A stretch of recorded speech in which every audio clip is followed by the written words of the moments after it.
This is Dave Evans, Program Manager, Atos Origin, City Fort Wayne site. Hi, Karen. Nice to meet you. Hey, do you think we could get a tour of your sub-training offices? Absolutely. Great, thank you. Sure.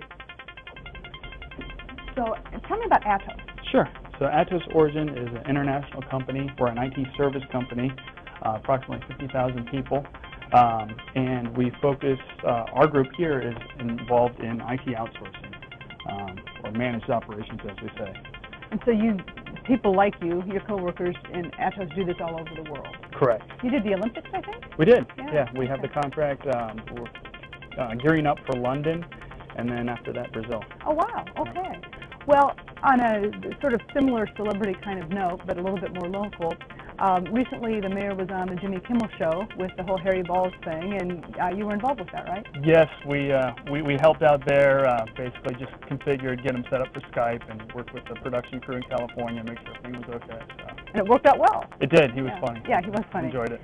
I got a letter from the mayor of Fort Wayne. His name is Tom Henry, and tonight Tom is kind enough to appear in our magic window. Here we go.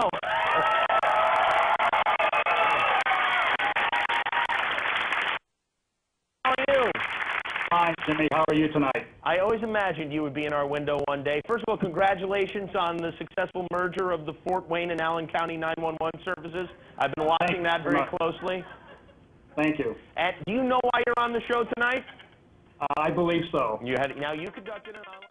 So on more important topics, I guess, one of the things, probably in addition to just keeping all the PCs running and everything, but probably the most important thing I think you all do is to work with departments to help solve problems, to make their operations more efficient, and to then help make things easier for citizens.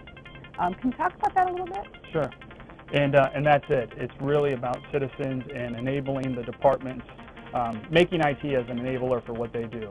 And right now the trend is the web, the power of the web, and getting our services that were traditionally in an office where citizens had to come in to get whatever it may be, and making that service available on the web 24/7, and allowing the government basically to do more with less. Because there's a lot of new applications we put out, the Gov 2.0, some of the transparency kinds of things that people can get. And Smart Gov, I guess, is what it's called, right? Right. Yeah, that's a big trend as well.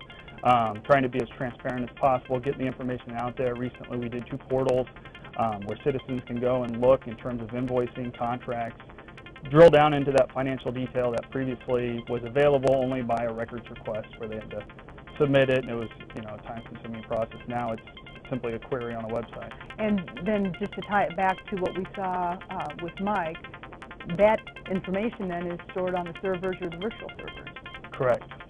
That room is hosting all of this, and so it's the foundation for it. And then many of the other people we'll see today are involved in basically creating and the development that lays on top of those servers. Okay, well let's keep looking at some more of our sub-training heroes as we walk through. Sure. Well, this is where computers go to die, huh? That's it. This is where all the devices that are no longer needed, they come down here. And you can't just throw them in the trash. What do you have to do? Right. Well, first thing we do is involved related to security is for some of the printers and certainly the computers that have hard drives, we scrub them, the hard drives for data, and outside of that, it's just ensuring that we dispose of it in a green way. So if we can recycle it, the stuff that can't be recycled eventually does go to solid waste. Because we typically aren't getting rid of computers that anybody else wants. Right, but in some cases, there is an auction that takes place, and the city will work to see if we have equipment that still has value or still has use, and it can be donated to a nonprofit or potentially resold. Okay. So these seem to be new computers. They are. Yeah, these are new computers that have been broken out of their box and are being prepared to be deployed.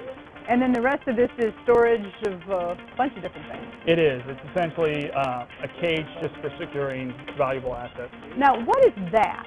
That is actually the base of the flagpole at the City County building. So it's one of those things where you think, oh, of course the flagpole has to have a base, and I've never thought about where the base is, right? And now you've seen the base. Yep. Which sort of reminds me of IT, actually, because so much of what we do really in the whole, modern economy, but certainly in city and county government, is stuff that we just take for granted. But of course, there's got to be some base for it, right? And that's what you guys do. Correct, yeah. It's kind of behind the scenes, it's there, but it's not very visible. Right. Well, Dave, thank you so much for all of your work and for taking us around today. No problem. And now we're going to go to our How It Works segment, which is focusing on one very important application of IT, and that's our 911 call center.